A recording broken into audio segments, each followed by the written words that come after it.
karong buntaga mga kamags ang last batch of finalists alang sa Mandawi Business Month Search for Winners or Women in Need, Now Entrepreneurs and Role Models. Sila mo kompleto sa 23 finalists with their inspiring stories.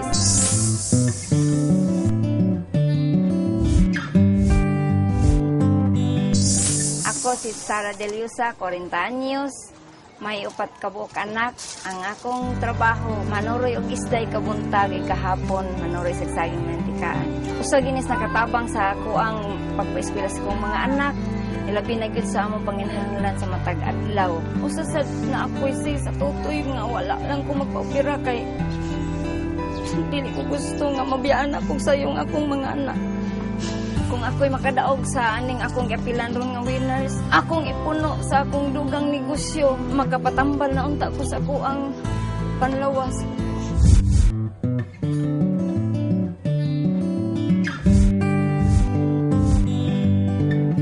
Ako si Dita Bunghanoy, ang akong edad 45, ang akong anak usara ka buok.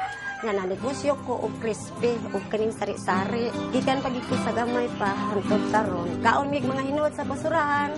Nga akong mga apo ibilin na akong nadadaon sa basurahan, ako ibilin sa daplin. Nga man pagkakita mig pagkaon sa basurahan, among ipakaon namo. Sa akong mga anak, sa akong mga apo. Mao ra gid among ipangabuhian.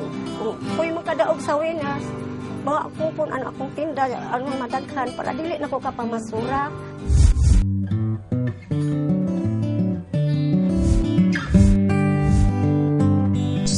Ako si Amor Lacaba, 26 anyos. Nako'y duha ka buok anak. Then ang akong negosyo kay maninda kong saging sa dalan. Namabdos ko, nga walay bana, manay kalasdanan nga naagyan ako. Dako kay natabang ang akong negosyo sa panginabuhi nako kay tungod.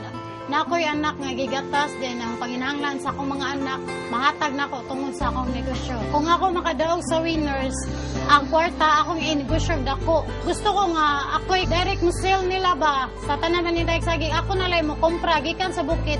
And ako na lang ikuha nila. Gusto ko magnegosyo ko og kupras.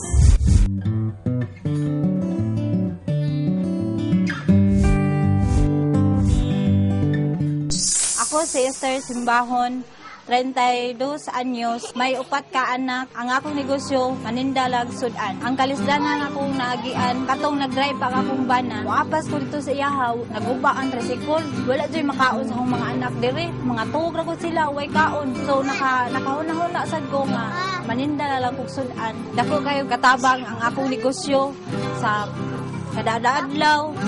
Akong mga anak pa eskwela. Kung ako'y makadaog sa winners, akong punan ang akong negosyo. Madako din akong tindahan.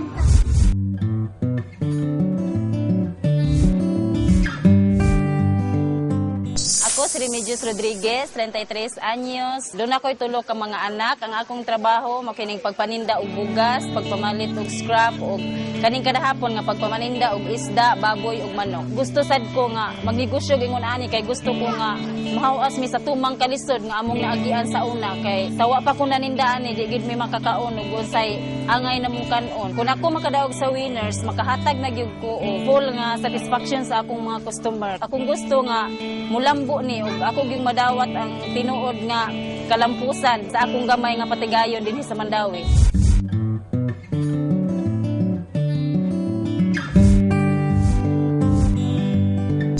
Ako si Rosila Sabilio, 42 anyos. Akong mga anak tulo ka buok ug akong paninda mga utanon. Ang nakatabang sa akong paninda usana sa eskwelahan o sa among pangonsumo. Nanikamot ko para maka-eskwela akong mga anak. Ang pangandoy nako nga dili sila maparihan nako nga manuroy.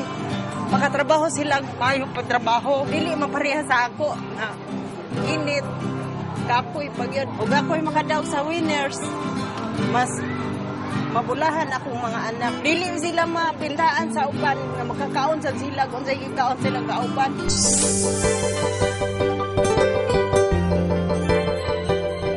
Sa upat kasimana mga kamags, ato na naila-ila ang 23 finalists for winners.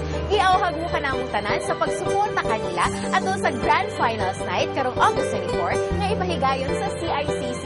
Ug dungan natong pasidunggan ang ultimate winner.